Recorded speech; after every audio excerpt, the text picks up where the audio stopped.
We've been uncovering amazing remains of a Byzantine church complex. The church covers an area of about 1.5 dunums.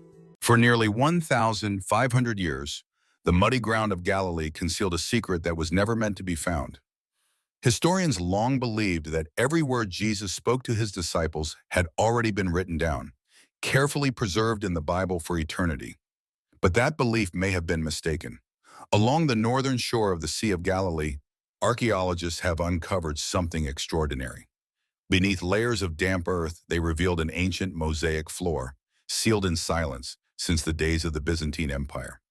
What this mosaic preserves is astonishing, a direct message from Jesus to Peter, one that never appeared in any known gospel. These hidden words don't just add a missing line to history. They challenge what we thought we knew and could potentially reshape the very foundations of the Christian faith. Beneath the layers of slime and silt, the truth waited. Local legends have a way of refusing to die. For generations, fishermen in the region spoke of carved stones that surfaced during times of drought. They shared quiet stories about a massive structure buried deep in the mud. Eventually, a new team of archaeologists decided to take that risk. They weren't searching for gold or treasure. They were searching for a town mentioned in the Bible more than almost any other, a place that had somehow disappeared completely from the map. The excavation began in the harsh heat of summer. The air was heavy with the smell of wet soil and rotting vegetation. It wasn't glamorous work. It was exhausting. Pumps ran constantly to keep lake water from flooding the trenches, and every foot they dug, the water pushed back, as if the land itself was trying to protect what lay beneath. For weeks, the skeptics seemed right. All they found was thick mud, scattered pieces of Roman pottery, and disappointment. Spirits were sinking until a volunteer's tool struck something solid. It wasn't the dull sound of dirt. It was the sharp ring of metal against stone. The team switched to careful handwork, scraping away layers of gray silt. First a line appeared, then a corner, then a wall. This wasn't a random pile of stones. It was a deliberate structure built with precise right angles. As the excavation widened, its size became clear. This was no fisherman's hut.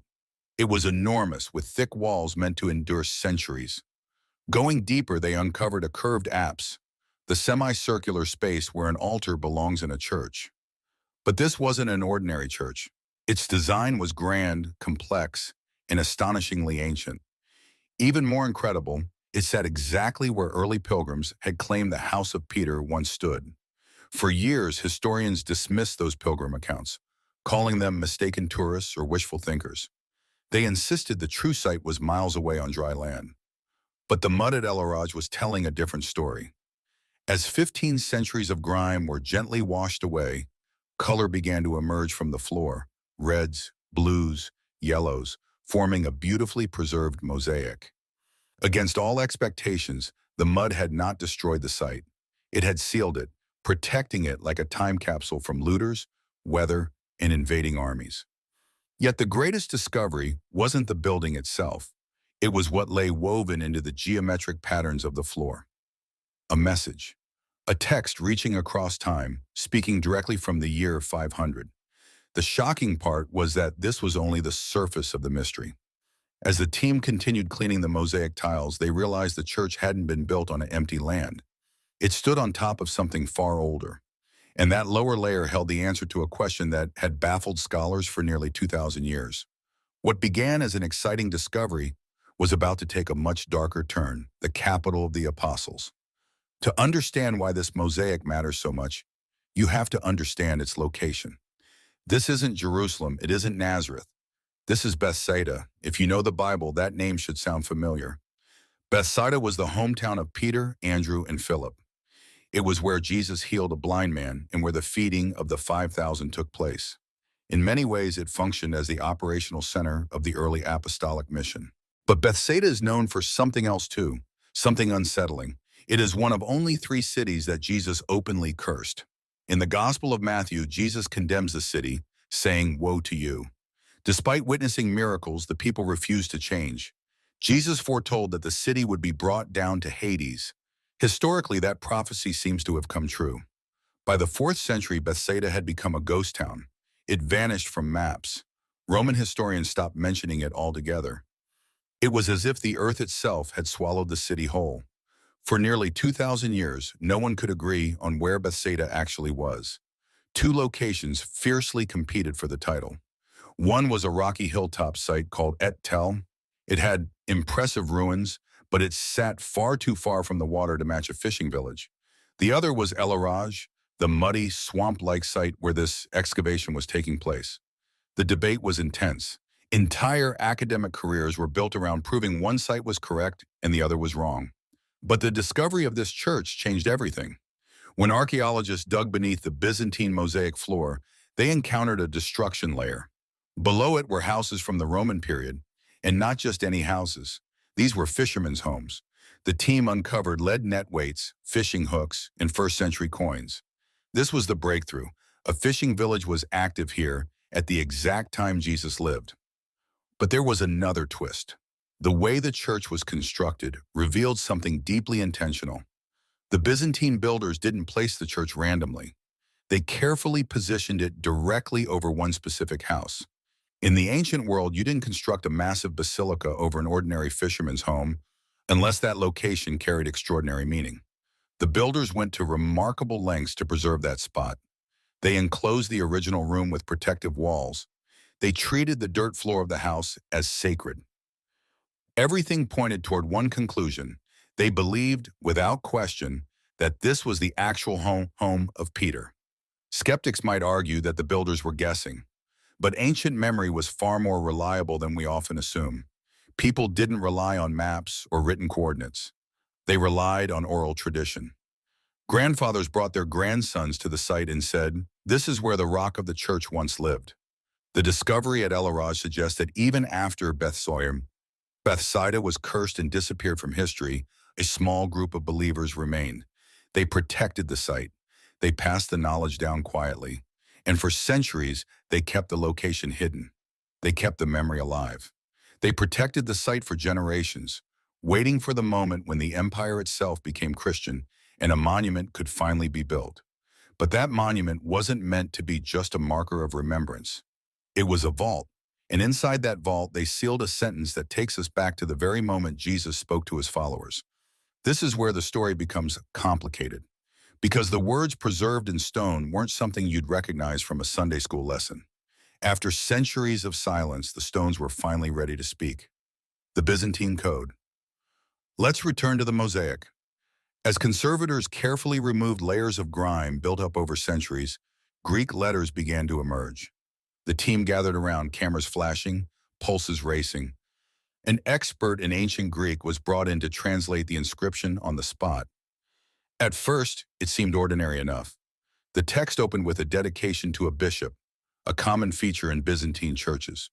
But then everything changed. The inscription mentioned Peter, not just by name but by title. He was called the chief and commander of the heavenly apostles. That is not a casual phrase. In theology, every word matters. The specific Greek terms used here imply authority and hierarchy. They suggest that as early as the 5th century, right here in rural Galilee, Peter was viewed not merely as one disciple among many, but as the supreme leader. This strikes at the heart of the greatest debate in Christian history: authority. The Catholic Church teaches that Peter was the first pope, the rock upon which the church was built. Many Protestant traditions argue that Peter was simply a prominent leader, equal to the others. But buried beneath the mud of Peter's own hometown is a text that supports the supreme commander view. It shows that the local believers, those who lived where Peter lived, saw him as the unquestioned head. And there's more. The inscription also refers to Peter as the key bearer, echoing the famous moment when Jesus gives him the keys to the kingdom of heaven. But the mosaic doesn't stop with familiar scripture. This is where things take a startling turn. The team noticed that the inscription wasn't just a single block of text. It was framed by a circular medallion. Inside that ring were faint letters, smaller, lighter, almost invisible to the naked eye. They appeared worn down by centuries of footsteps, or perhaps carved that way intentionally. To read them, the team turned to advanced imaging technology. Infrared scanners were used to see beneath the dirt and wear. When the results appeared on the screen, the entire tent fell silent. What they saw was a continuation of the sentence, a quotation. It was written as direct speech, words spoken by the Lord to his disciple. Ancient churches often include Bible verses in their decoration.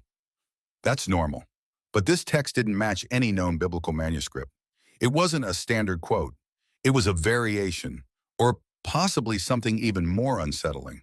It could have been an original version that never made it into the final canon. At that moment, the mood on the site changed. This was no longer just art or architecture.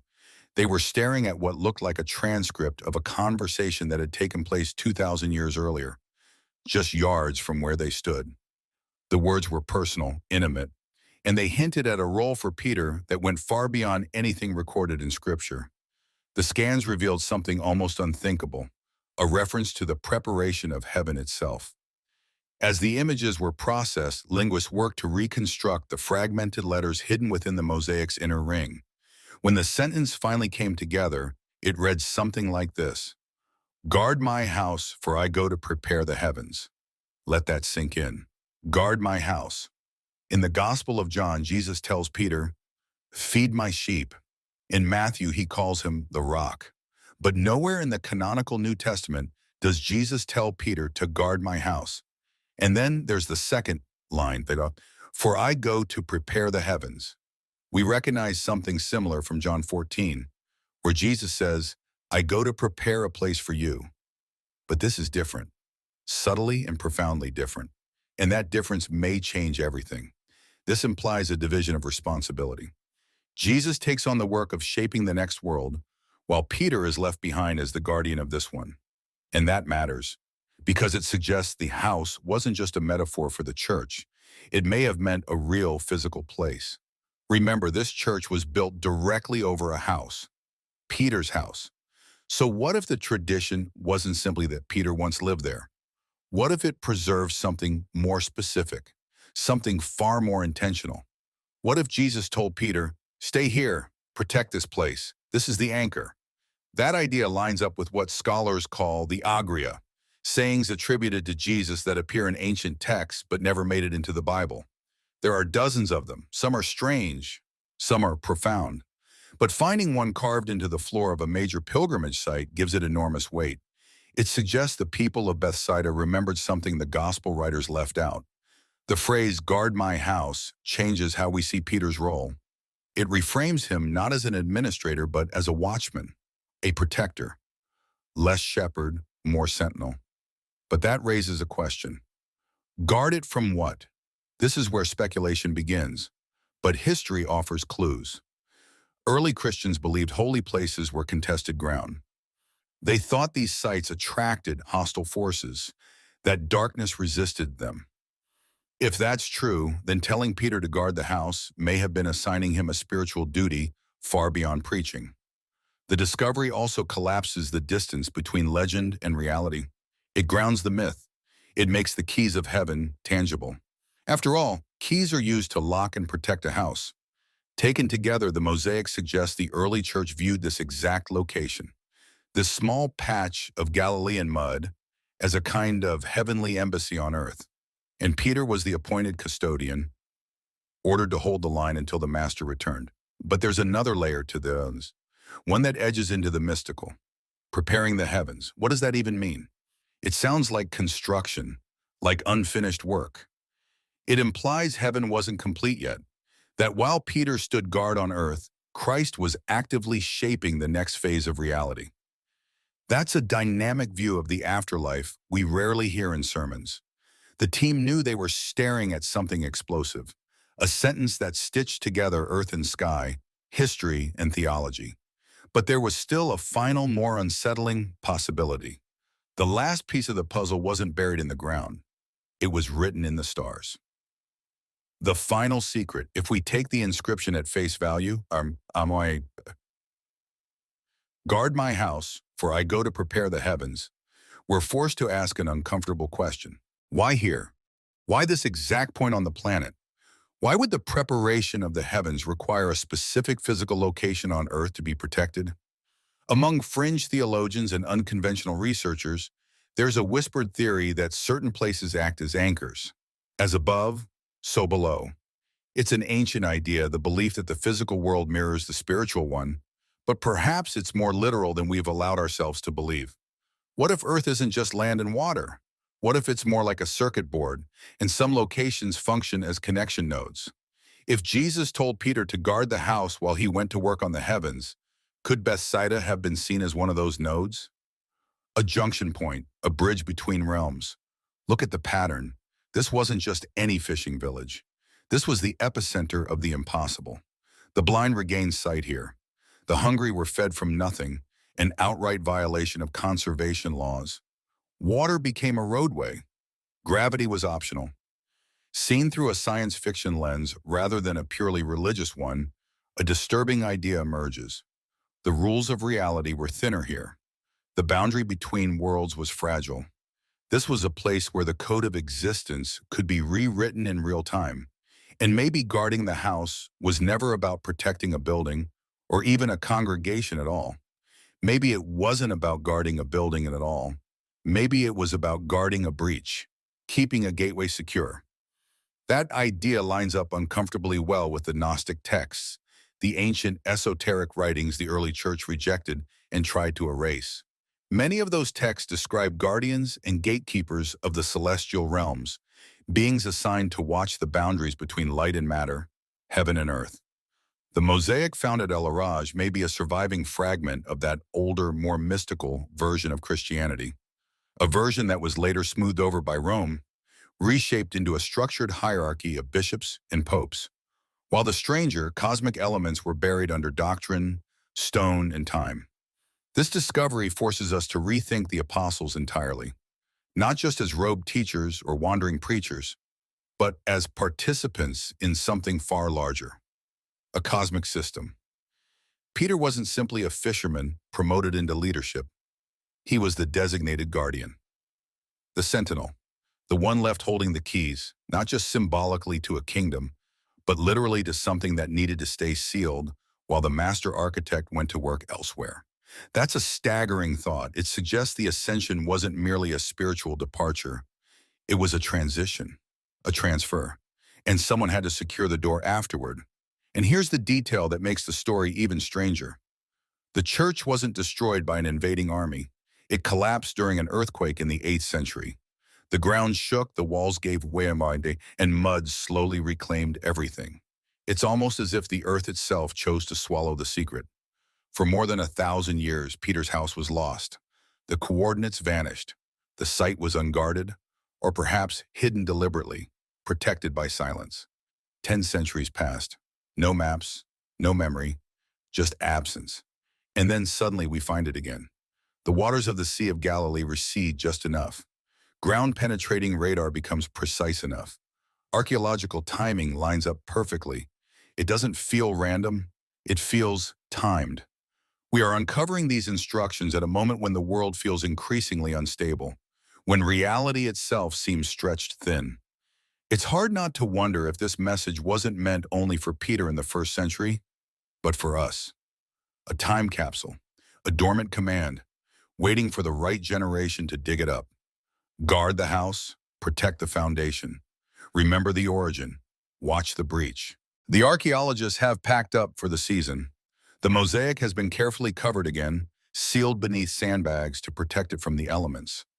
But the words are out now. They can't be unseen. The signal has been broadcast. The discovery at El Araj proves something powerful. The ground still speaks. Even after 2,000 years of war, floods, and neglect, the secrets of the Galilean shore were still there, waiting for someone willing to listen. We thought we knew the full story of the early church, but it turns out we were only reading the executive summary. The real details, the technical manual describing how heaven and earth interact, were buried in the mud, waiting for the right keys to turn. And now that they have, we're left with an unsettling question. If the command was to guard the house while the heavens were being prepared, and we are only now rediscovering the house, does that mean the preparation is finished? And if so, what has been happening up there while we were down here, finally looking in the right place? So here's the real question. If Jesus gave Peter instructions that never made it into the Bible, how many other commands have we lost? Does this discovery change how you see the apostles? Or is it just a beautiful old floor? Let me know what you think in the comments. And if you enjoyed this deep dive into the hidden layers of history, hit like and subscribe. We're uncovering new secrets every week. And trust me, you won't want to miss what comes next. Thanks for watching.